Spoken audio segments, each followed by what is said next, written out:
그리고 이 당시에 까미는 혼자 여행을 다닙니다. 아내의 어떤 배신에 대한 고통 이런 것 때문에. 그래서 혼자 파리도 가고 여기저기 프랑스 본토 지역을 돌아다녀요. 이제 앙브랭이라는 작은 도시의 마을에 도착하게 되고 저도 가봤지만은 그곳은 아주 작은 그냥 언덕바지에 있는 작은 마을인데 자, 이곳에서 이 사람이 쓰는 어떤 그런 편지나 작가 수첩의 내용에 의하면 내 삶에 드디어 소설이 찾아왔다. 산문을 떠나서 이제는 소설을 쓰겠다고 말을 하는 게 나옵니다. 사실은 또 한 가지 제가 이 까미에 대해서 부러움을 가지는 것은 산문가로 출발했다는 거예요. 소설가로 아니라 산문가로 출발한다는 것이 굉장한 의미가 있구나 하는 생각이 듭니다. 소설가가 돼서 시작하는 것은 이야기를 꾸미려고 하고 인물을 만들려고 하지만 산문가는 자기 산문, 자기 문장과의 투철한 싸움을 벌이죠. 그 다음에 자기의 어떤 상념이나 감정 그런 것에서 최대한으로 몰입을 하게 되고 소설가는 이미 이야기를 만들려고 하고 서사에 관심을 가지는데 산문가는 자기 문장과 그 문장을 쓰는 자의식과의 어떤 끝없는 싸움이 벌어집니다. 그래서 이 초기 산문들은 지금 읽어도 20대 초반에 쓰여졌다는 사실이 믿기지 않을 정도로 엄청난 밀도를 가지고 그리고 쉽게 잘 해석이 안 될 정도로 형이상학적 깊이를 가지고 있는 그런 글입니다. 자, 그런데 이제 이 사람이 그러한 문장력을 바탕으로 하고 그러한 치밀한 어떤 사유의 힘을 가지고 소설을 쓰기 시작하죠. 그런데 이 소설이 나오기는 아직 시간이 걸립니다. 까미는 대학 교수가 돼서 문학을 전공하려고 그랬어요. 문학 교수가 되려고 했지만 문학 교수가 되려면 파리로 가서 일단 신체 검사를 통과해서 이 사람이 정상적인 어떤 그런 업무를 수행할 수 있는 능력을 인정받아야 되는데 이 폐결핵 때문에 그 부분에서도 공식적인 직업을 얻을 수 있는 능력이 박탈됩니다. 그래서 이 사람은 프랑스로 가서 대학 교수가 될 수 있는 기회를 영영 잃어버리죠. 이 사람은 이제 대학 교수가 될 수도 없고 알제리에 남아서 작가로서 살아가야 하는 선택의 여지가 없는 그런 막다른 골목에 몰리게 됩니다. 그러나 당장은 안 해요. 아직 이제 신문기자로서 이 사람이 이력들이 생겨나고 그리고 서평을 쓰고 신문기자로서 맹활약을 합니다. 그리고 그 사이에 틈틈이 소설을 쓰고 있고 신문기자로서 알제리를 위한 어떤 이 기여를 많이 하고 자, 그런 과정에서 2차 세계대전이 발발합니다. 2차 세계대전이 발발했는데 당연히 지금 이 까미는 참전할 수 없죠.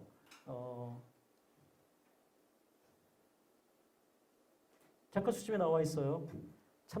참전하기 위해서 이 징병 검사소에 갑니다. 그랬더니 장교가 보더니 이 자는 병들었네. 그래서 쫓아냅니다. 그래서 결국은 군인대도 갈 수 없고 그래서 그런데 신문사도 문을 닫습니다. 전시체제에 의해서. 그래서 먹고 살 길도 없고 아무것도 할 수 있는 게 없죠. 그때 이제 다시 만난 한 여인, 프랑신이라는 여인이 있는데 이 여인이 오랑이라고 이 파리에서 한 200km 정도 떨어진 그런 곳에 있는 큰 도시입니다. 큰 도시에 살고 있어서 그 여인의 집에 기숙을 하면서 그야말로 얹혀 살면서 그 아주 기가 센 장모한테 시달리면서 장모에 대한 어떤 그런 분노를 표현하면서 억누르면서 그러면서 살아가면서 이 사람이 한 일이 이 행복한 죽음이라는 첫 소설을 쓰는 거하고 간단히 말씀드리자면 그것은 병든 한 인물이 바로 까미 자신이에요. 삶을 행복하게 살려고 태어났는데 행복하게 살 수 없고 병이 들어서 삶을 누릴 수도 없고 그 다음에 가난하니까 항상 일을 해야 되고 거기에 대한 분노로 돈이 많은 한 100만 장자를 죽이고 그 돈을 훔쳐가지고 빼앗아가지고 세계를 돌아다니다가 그러나 자신의 어떤 살인 행위에 대한 죄의식으로 천천히 스스로 의식적으로 죽어간다. 이런 얘기가 됩니다. 사실 말이 안 되죠. 본인도 이것은 출판하기가 어렵다고 생각해서 결국 포기했고 평생 출판을 하지 않습니다. 까미가 죽은 다음에 13년 후에나 출판이 돼요. 그런데 줄거리상은 그렇지만 그 내용 속에서의 어떤 그런 부분들, 각 부분들의 어떤 철이나 심리 철이나 이런 것들은 아주 놀라울 정도로 강렬한 이 20대 중반에 작가가 쓴 긴 소설이 아니에요. 한 300~400매 정도가 되는 소설인데 400~500매 되겠네요. 그런 소설을 썼다라는 것이 놀라울 정도의 나중에 어떤 큰 작가의 이 태동을 우리가 엿볼 수 있는 그런 작품이다. 그런데 본인도 이걸 접어버리고 이제 이방인을 쓰기 시작합니다. 이방인은 자기 개인의 행복을 위해서 사람을 죽이는 게 아니죠. 이방인에서 사람을 죽이는 이유는 부조리한 세상 전체에 대해서 온몸으로 대항하기 위해서 자기 목숨을 담보로 해서 세상과의 싸움을 벌이는 더 본질적이고 더 근본적인 어떤 그런 반항의 행위가 됩니다. 그래서 이방인이 그의 대표작으로 우리가 자리 잡게 되고, 그런데 짐작할 수 있겠죠. 이방인은 바로 행복한 죽음의 거의 쌍둥이 형제 같은 그런 모습입니다. 그런데 완벽한 변화는 완전한 대가의 모습을 보여줍니다. 그래서 이 사람은, 까미는 오랑에서 이렇게 좀 굴욕적인 삶을 살면서 이 소설을 완성을 거의 해냈고, 그런데 이 사람을 까미를 고용했던 이 신문사의 파스칼 피아라는 인물이 파리에서 다시 신문을 창간하면서 이 까미를 불러 올립니다.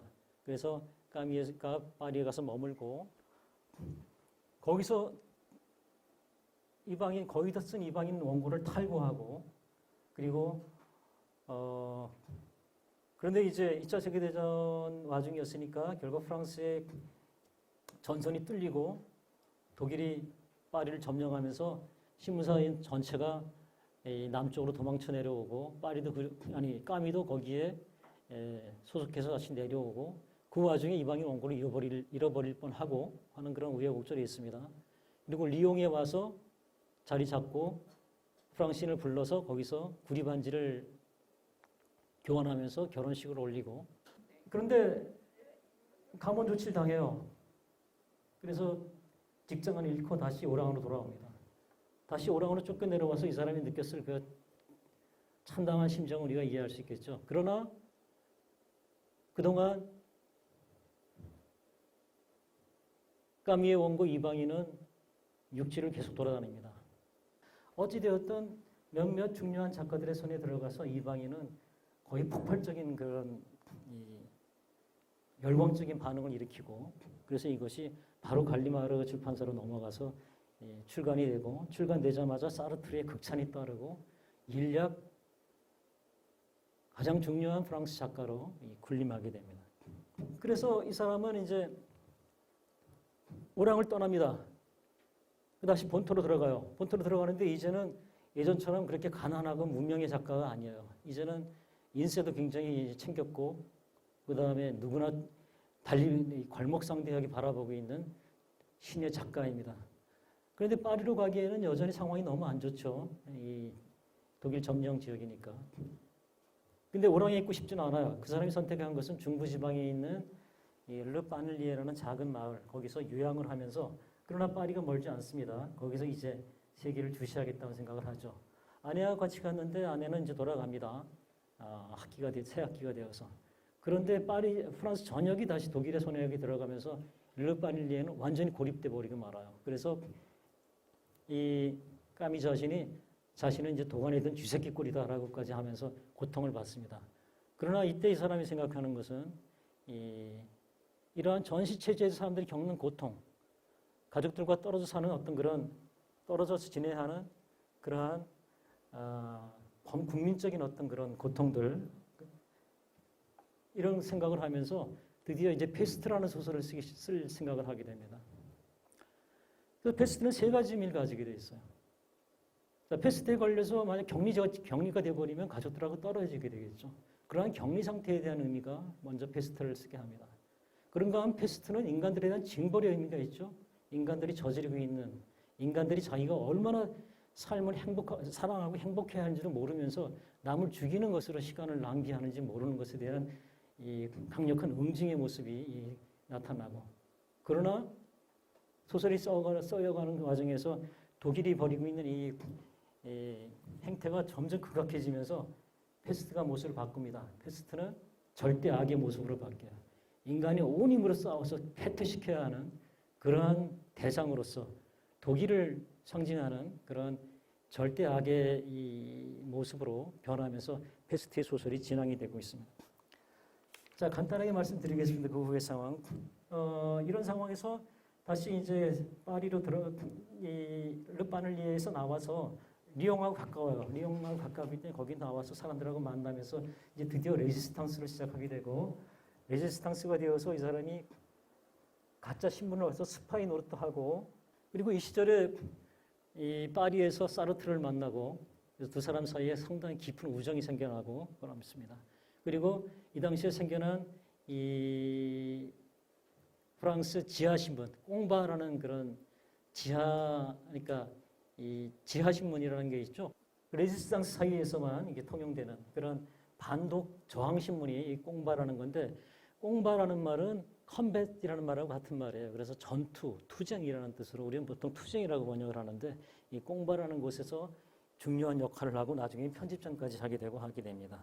그런데 드골 정부의 어떤 식민주의 정책에 대해서 반발해서 이 까미가 한때 공산주의에 몸을 담았지만 이 제국주의자들이 보여주고 있는 반식민 정책에 대한 어떤 태도에 대해서 분노해서 공산당에서 탈퇴했듯이 신문사 주관으로 편집장으로 있었지만 드골 정부가 보여주는 파행적인 모습 때문에 신문사를 때려치고 나와서 이제 완전히 하나의 전업 작가로 돌아갑니다.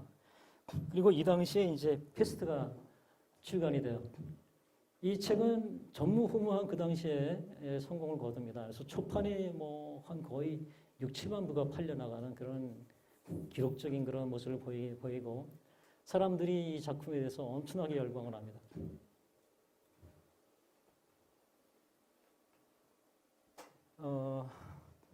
그런데 여기서 이 작품에서 보여주는 인물들이 여럿이 있는데 그 인물들은 이 페스트와 싸우면서 자기를 희생하는 인물들의 대개가 다. 그래서 이 작가에 대해서 이 언론에서 평하기를 신을 믿지 않는 성자라고 이 까미를 부릅니다.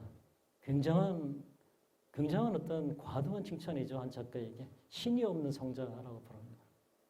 본인도 그걸 굉장히 어색해했는데 사실 저도 책 속에 썼지만 페스트를 처음 읽었을 때 별로 좋지 않았어요. 실제로 이 작품이 나왔을 때 일각에서는 굉장히 높이 평가했지만 사르트르 진영 같은 데서는 이 소설은 너무 교과서 같고 모험 답안 같아가지고 맥이 없고 재미도 없고 이 소설은 이방인에 비하면 아주 형편없는 소설이라는 아주 극단적인 비판을 많이 받습니다. 자, 까미는 미칠 노릇이겠죠. 한쪽에서는 너무 과도한 칭찬을 하고 한쪽에서는 완전히 이 작품에 대해서 공격적인 발언을 하니까 그 사이에서 이 사람은 이제 슬슬 이 사람의 또 다른 지병이 되는 이 폐쇄공포증, 밀실공포증 현상, 그다음에 패닉 현상 같은 그런 것들이 나타나기 시작을 합니다. 그래서 이제 이 사람은 까미는 파리의 생활에 진력을 느끼기 시작하고 지식인들에 대해서 그들의 이중성, 그다음에 질투심, 그다음에 자기를 참여하는 듯하면서 남을 공격해야 되는 그런 어떤 야누스적인 모습에 분노를 느끼고 파리를 떠나서 수없이 여행을 다니거나 아니면 지중해 근처에 있는 곳으로 내려와서 많은 시간을 보냅니다. 그렇게 물러설 수 없죠. 자, 까미가 이제 다시 또 티바자로 찾아갑니다. 티파자에 가가지고 티파자에서 다시를 돌이켜 봅니다. 그러면서 바다는 항구하고 대지는 영원하고 나는 지금 상처 입었지만 나는 되살아난다라는 또다시 어떤 이 불굴의 의지로 자기를 다스리면서 이번에는 이 분소 철학가들을 한번 기죽이겠다라는 생각으로 굉장히 방대한 철학서를 씁니다. 시시포스 신화, 아까 우리가 봤던 시시포스 신화도 유명하죠. 시시포스는 신에게 징벌을 받아서 끊임없이 돌을 글러 올려가는 그런 인물에 대한 이야기인데, 자, 인간의 삶이 그렇다는 거죠. 돌은 굴러떨어져도 올려야 된다. 인간이 죽어야 하기 때문에 죽음에 드눅들어서 이 현실을 포기한다는 것이 말이 되는가? 라는 그런 내용을 담고 있듯이 반항하는 인간이라는 세서를 이제 쓰기 시작합니다. 인간은 반항해야 한다. 그런데 반항을 제대로 해야 한다. 인간성에 반항해야 되고 인간의 관습에 반항해서 진정한 의미의 행복과 진정한 의미의 유대감을 살려야 한다. 그렇지 않고 자기 자신을 위해서 반응을 하고 역사의 이름으로 반항하는 것은 자기 힘으로 반항하는 것은 세상을 물러나게 만들고 역사를 위해서 반항하는 것은 저 독일이 저지른 저러한 역사적 과오를 되풀이할 뿐이다. 역사를 믿어서는 안 된다. 인간을 믿어야 한다라는 말이 여기서 나옵니다.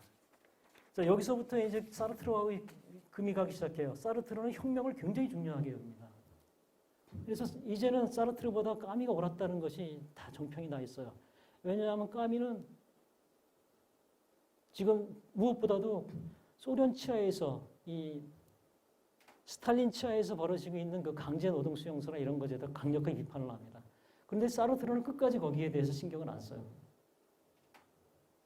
혁명이 중요하고 혁명을 하는 과정에 그런 희생도 있을 수 있다는 그런 논리입니다.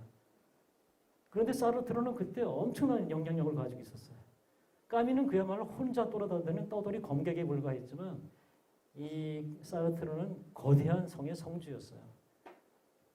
그런데 사르트르에 대해서 등을 돌리고 싸움을 벌입니다. 자기를 그렇게 높이 평가했던 사람에게 사르트르가 이 사람에게 보내는 절교 편지는 아주 유명하게 지금도 남아있어요. 그 다음부터 사르트르의 허락을 받았다는 생각과 더불어서 사르트르의 이 진영에 있는 많은 사람들이 까미에 대해서 포문을 열기 시작합니다. 그래서 엄청난 공격을 퍼부어대요. 지금 생각하면 까미가 옳았습니다. 분명히 옳았어요. 스탈린 치하에서 벌어진 그 엄청난 범인류적인 죄악에 대해서 지금 아무 이제는 누구나 다 인정하지 않습니까? 엄청나게 고통을 받죠. 그리고 더더군다나 이 환멸을 느끼고 있던 이 지식인 사회들, 한 사람의 명령에 의해서 움직이는 이 일사불란한 이 졸개무리들 하면서 작가 수첩에 거의 폭언을 퍼부으면서 고통을 받죠. 그러면서 다시 영국으로 들어갑니다. 영국의 세계로 돌아가요. 그래서 영국의 세계로 돌아와서 나를 반겨주는 이 유대감 있는 곳, 이곳에서 나는 다시 행복을 찾는다 해서 이 앙주라는 곳에서 열리는 연극제에 다시 연출가 겸 번역가, 번안가자 이 배우로서 참여하는 그런 모습을 보이고 이 사르트르가 아니죠. 까미가 생전에 보냈던 이 행적을 쭉 찾아가는 곳에서 이 앙주라는 도시도 굉장히 중요하거든요. 그래서 한번 가시 여러분들 가서 여러분 직접 방문해서 그 성을 한번 보게 되면 보면서 그곳에서 야외 무대가 벌어지는 그다음에 도개교 위에 성 위에서 3층 높이의 거기 성벽에서 이 까미가 연출했었던 영국에 대한 어떤 그런 상상 무대를 펼쳐보는 것은 굉장히 의미가 있을 거라고 생각합니다. 그런데 아네 프랑시는 또 굉장히 심한 병을 앓게 되고 자 사면 초과가 됐죠. A는 자기를 궁지에 몰아넣고 아내는 미쳐가고 있고 사르트르의 군단은 자기에게 집중 포화를 퍼붓고 그래서 이 사람은 거의 근데 세계적으로는 명성이 높아지고 있어요. 그래서 남미나 이런 전 세계에서 이 사람이 초청을 받아서 돌아다니고 합니다. 그런데 그것이 이 사람 건강을 점점 나쁘게 하고 그래서 이제 그것을 끊고 다시 이 프로방스 지역으로 이 로르마넹이나 이 릴르 슐라 소르흐그란 같은 곳으로 내려와서 이제 머물면서 글쓰기로 들어가려고 하는 그런 모습을 보이고 이 당시에 쓴 소설이 전락이라는 까미 생전에 출판된 마지막 소설입니다. 최초의 인간 그것은 사후에 34년 만에 출간됐으니까 이 전락이라는 소설은 아주 복잡한 소설이에요. 심지어 아주 난해해서 이 누보르망이라는 아주 새로운 글쓰기의 어떤 대열에도 올라가 있습니다. 얼마나 정교하고 체제부터 시작해서 언어 그다음에 사유의 깊이가 얼마나 도저한지 저는 이 소설에 완전히 까미의 어떤 작가적 능력에 경도되었다고 말할 수 있습니다. 그런데 굉장히 까다롭고 어려운 소설이에요. 쉽게 읽을 수가 없는 소설이에요. 이야기는 간단합니다. 세느 강변을 걸어가는데 한 잘 나가는 변호사가 클레망스라는 변호사가 세느 강변을 지나가는데 뒤에서 첨벙 소리가 들리고 가보니까 여자 비명 소리가 들리는 것 같고 그 다음에 사라졌습니다.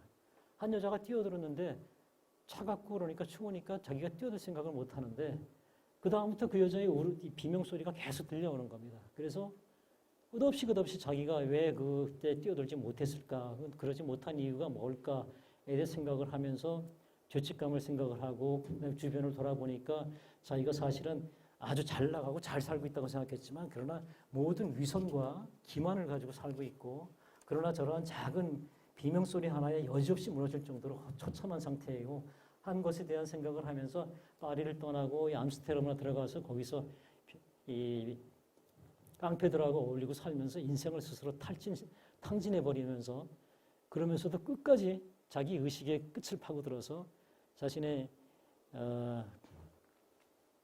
진실을 찾는, 자기 마음 깊은 곳에 진실을 찾는. 그러나 고해성사를 하죠. 나는 이러이러하게 여자들을 기만했고 친구들을 이용해 먹었고 하죠. 그런데 또한 생각이 드는 겁니다. 그렇게 고해성사를 하지만 그런 고해성사를 하는 자기 자신에 대한 만족감을 느끼고 있는 자신을 또 견딜 수가 없는 거죠. 그래서 만족감을 느끼는 자기 자신에 대한 경멸감, 모멸감을 막 터뜨리죠. 그러나 모멸감을 터뜨리는데 모멸감을 퍼뜨릴 수 있는 자기 자신에 대한 또 자부심이 생기죠.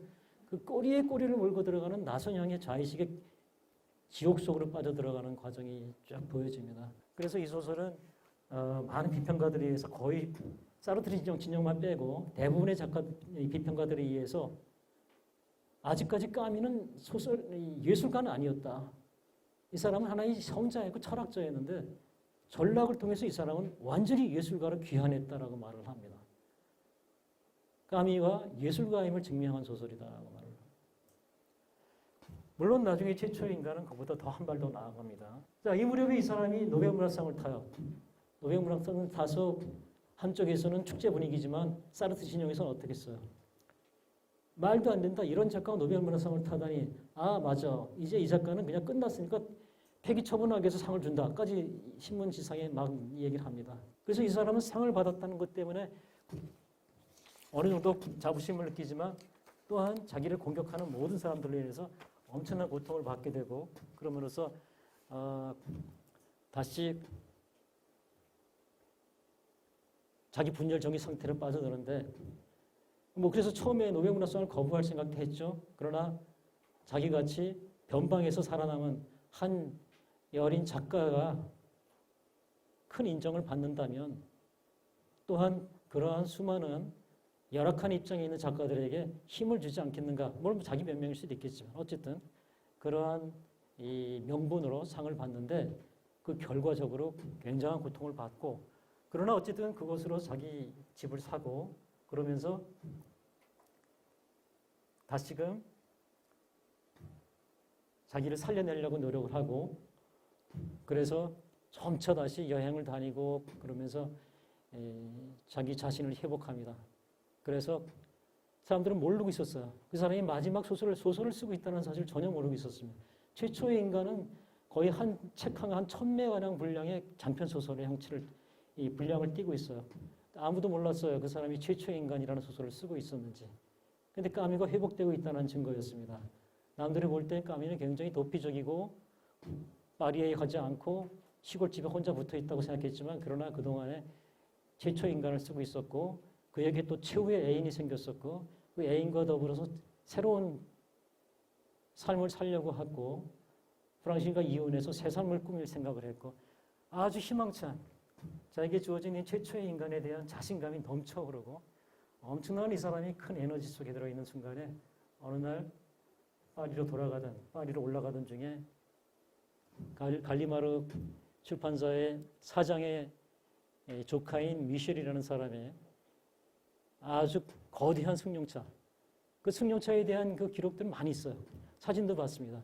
그 당시에 최고로 비싸고 아주 육중하고 굉장히 빠르고 안전한 차예요. 그런데 그 차가 어느 날 갑자기 파리로 올라가던 중에 그냥 미끄러져서 나무를 들이받았어. 그래서 까미는 그 자리에서 즉사를 하죠. 그리고 이 작품은 까미의 장례를 치른 다음에 여러 이 까미의 친구들이나 중요한 비평가들이 모여서 이 작품을 어떻게 할 것인가를 하고 고민을 하던 끝에 출판 불가로 내려졌습니다. 미완성이고 그다음에 너무 사적인 요소들이 많고 이것이 출판되었을 때 많은 사람들에게 누를 끼칠 수 있고 그다음에 아직 너무 미완성 상태, 이 빈틈 상태가 너무 많다라고 있는 이유로 출판 불가가 내려졌다가 34년 만에 출간이 됐고 제가 파리에 머물고 있던 바로 그 시기에 사실은 이 책이 출간됐어요. 그래서 제가 파리에서 약간 좀 우울한 상태로 살아가고 있다가 그 진열장에 나온 30년 만에 살아난 미라가 환생한 그 소설이 진열장에 있는 걸 보고 읽고서 정말 눈물이 날 정도로 감동받았던 그런 기억이 있습니다. 자, 이제 이것으로 제가 이야기를 마치는데 약간 인상적인 제가 그냥 뭐 강사가 아니라 소설가이니까 한마디만 한번 드려보겠어요. 그 차이는 앞에 이제 미셸이 타고 운전하고 있고 옆에 까미가 앉아 있었고 그 뒤에 미셸의 아내 제니스인가? 그 여자 이름이 생각이 안 나요. 그 앉아 있고 옆에는 안느라는 딸이 앉아 있어. 그 사이에 폴린이라는 개 한 마리가 타고 있었어요. 차가 부딪히면서 미셸은 가슴에 큰 상처를 입고 까미는 목이 부러져서 그 자리에서 즉사했고 미셸은 병원에 실려가서 다치 많이 죽었고 뒤에 있는 모녀는 살아남았어요. 그런데 그 개 폴린은 영원히 사라져버렸어요. 충격에 놀라서 그냥 뛰쳐나가 달아났겠죠. 좀 고약한 상상력이지만 그 순간 저는 그런 생각이 듭니다. 혹시 까미의 영혼이 그 개에 실려가지고 어디로 날아가고 있는 게 달려가고 있는 게 아닌가. 어디선가 지금도 숲속을 헤매고 있는 게 아닌가. 아직 이승을 떠나긴 너무 이르니까 그런 생각이 들었습니다.